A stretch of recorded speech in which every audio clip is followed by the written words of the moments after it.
آج جو میں واقعہ آپ لوگوں کو سنا رہی ہوں وہ واقعہ کچھ اس طرح سے ہے کہ یہ واقعہ ہمارے ایک رشتہ دار کے ساتھ ہوا تھا کہ بتاتے کہ وہ اپنے گھر میں مطلب پوری فیملی بیٹھی ہوئی تھی، رات کا وقت تھا اور اچانک سے ان کے ایک رشتہ دار ان کے گھر آئی۔ وہ لوگ ان کو بھابھی بولتے تھے، تو بھابھی وہ رات میں آئی ان کے گھر اور انہوں نے کہا کہ میرے سر میں بہت درد ہو رہا ہے، مجھے کوئی بام دے دو تاکہ میں اپنے سر پہ لگا دوں۔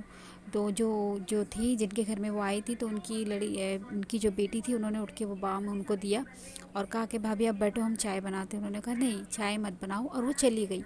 اس کے تھوڑی دیر کے بعد پھر وہ جو بھابھی آئے تھے ان کی نند آئی اور آ کر انہوں نے کہا کہ بھابھی یہاں پر آئی تھی کیا؟ انہوں نے کہا ہاں ابھی تو تمہاری بھابھی آ کے بام دے کے گئی ہے۔ تو اس نے کہا نہیں، ہماری بھابھی تو آج صبح سے مطلب وہ ان کی ماں کے یہاں گئی ہوئی تھی، ان کی بھابھی ان کی ماں کے گئی ہوئی تھی۔ تو وہ بتاتے کہ جب وہ بھابھی ان کی ماں کے یہاں گئی ہوئی تھی تو پھر ان کے گھر کون آیا تھا بام مانگنے کے لیے؟ یہ ایسا واقعہ ہے کہ مطلب جن کے ساتھ ہوا ہے وہ اتنے حیران ہوئے اس چیز کو دیکھ کے کہ ان کی بھابھی گھر پہ تھی ہی نہیں، جو ان کے گھر آئی تھی بام مانگنے کے لیے کہ مجھے ایک بام دے دو، میرے سر میں درد ہو رہا ہے۔ تو وہ بات پتہ ہی نہیں چلی کہ وہ مطلب جو ان کے گھر میں آ کر بام مانگ رہی تھی وہ بھابھی صحیح تھی یا پھر وہ بھابھی صحیح ہے جو وہ اپنی ماں کے گھر پر تھی۔ تو اسی طرح سے جو ایسے واقعے ہوں گے جو لوگوں کے ساتھ ہوتے ہیں، میں آپ لوگوں کو سناؤں گی۔